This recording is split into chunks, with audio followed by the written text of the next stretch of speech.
Non, mais moi, si je me couche à 3h du matin, je me réveille à 8, c'est fatigué. Mais avec la lumière, tes yeux ressortent encore mieux. Si c'est vrai, il y a des moments où c'est tellement pas clair, à ce moment-là, on va faire. Exactement la chose sur laquelle je travaille, tu vois, c'est le narcissisme et l'incommunicabilité. Il y a un passage de Primo Levi dans Les naufragés, les rescapés, où il parle du mensonge de l'incommunicabilité.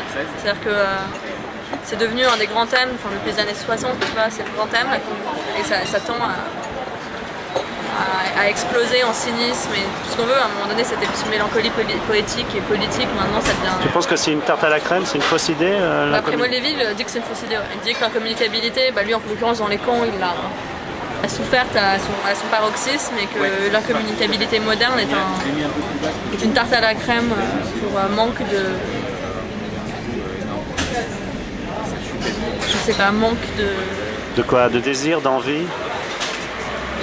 Ouais, peut-être aussi de vie intérieure, j'en sais rien moi, mais en tout cas par manque. Quoi. Et moi je suis pas d'accord, je trouve aussi que c'est une vraie souffrance. Hein. Enfin, ouais. Vraiment, de plus en plus, je vais te dire plus ça va, plus c'est pire. Ouais, plus c'est pire. Ouais, il y a un talus, mais oui, il est un petit peu écrasé, en plus c'est l'endroit où on fait des nouvelles. C'est l'endroit où la route s'inverse. Parce que vu que la route descend... Et le truc c'est que c'est une confrontation quotidienne, tu vois. C'est une absence, enfin, t'es en confrontation avec l'absence au quotidien. Parce que elle est devenue nécessairement le revers d'être présent potentiellement au quotidien. Enfin, tu vois, c'est pas comme s'il fallait attendre 3 jours une missive pour avoir des nouvelles.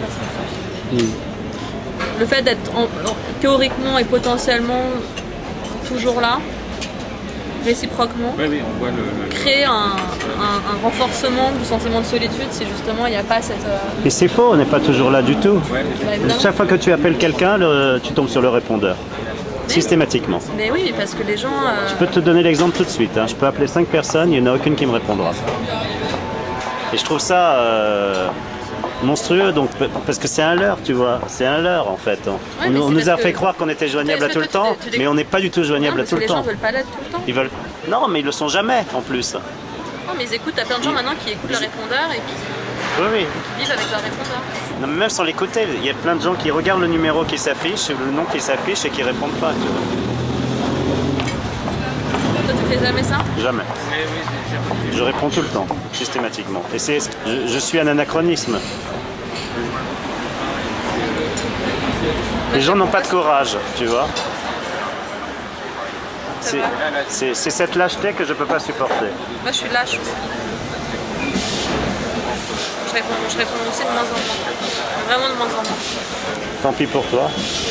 Peut-être que c'est périodique, hein. Il n'y a pas cette conversation. De toute façon, je suis persuadé que le courage est une vertu.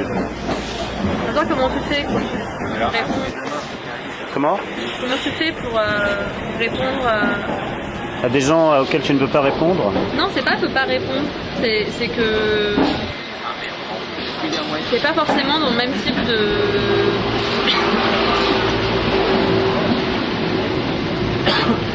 C'est aussi qu'en plus ça s'appuie sur sans doute un présupposé abusif qui est que tu t'imagines savoir déjà ce que pourquoi l'autre t'appelle éventuellement. Ouais. Ça veut pas dire que c'est lourd ou quoi que ce soit, mais si vous allez par exemple prendre un verre, etc. Et toi tu dis déjà est-ce que là je peux ou pas. Ouais. Je peux pas, en même temps j'ai pas envie de dire non parce que j'ai pas envie d'être dans la position de devoir dire non à quelqu'un que j'aime bien ou avec qui j'aimerais potentiellement prendre un verre mais pas maintenant. Donc je répondrai plus tard, je rappellerai plus tard. Et je sais que c'est mais c'est pire parce que tu penses pouvoir disposer des gens à loisir, tu vois. C'est-à-dire c'est toi qui mènes le jeu, donc tu organises ton emploi du temps comme tu veux et tu te rends pas disponible. Tu crois qu'il faut être disponible toujours? Ouais. Je pense. Pas toujours, mais il faut savoir dire oui, savoir dire non. Ouais, ça c'est vrai. Il faut savoir surtout dire non. Ouais. Ou en tout cas être ouvert, tu vois, et se donner la possibilité d'être convaincu par l'autre, tu vois. J'écoute tes arguments et puis j'y réponds, tu vois. Si tu me convaincs, je dis oui. Si tu me convaincs pas, je dis non, voilà, tout simplement.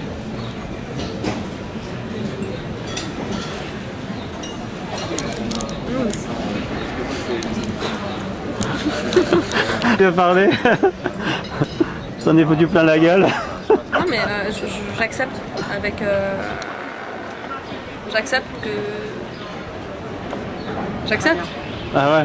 Enfin t'as raison, très sincèrement, je dis pas ça par complaisance. Je sais pas si j'ai raison, mais c'est mon point de vue en tout cas. Non mais parce qu'en plus je pense la même chose que toi. Ah ouais. Et pourtant j'agis différemment. Ça s'appelle la lâcheté. Non, c'est peut-être pas de la lâcheté, c'est tout simplement un manque d'accord entre ce que tu penses et ce que tu dis et ce que tu fais. Tu peux pas, tu ouvres ton ordinateur, c'est un logiciel mail, bim, c'est ting ting ting, c'est qu'on est en train de t'écrire, on t'appelle, après tu réponds pas, tu te dis merde, parce que tu t'es quand même pas forcément un gros lâche ou un gros con, et pourtant t'as pas répondu. Et tu te dis j'y penserai plus tard, manque de peau, tu penses pas au bon moment, tu penses pas, et tu te laisses prendre par tes tu vois, les exigences du jour. Et, oui, je crois que enfin, on peut résumer la chose à des priorités. Hein. Tu relègues le plus loin possible les choses les moins prioritaires et ça va par ordre. Non? T'es pas d'accord? T'es quand même pas dans... je sais pas, on n'est pas dans la hiérarchisation permanente. Merci. Tu veux prendre le feu?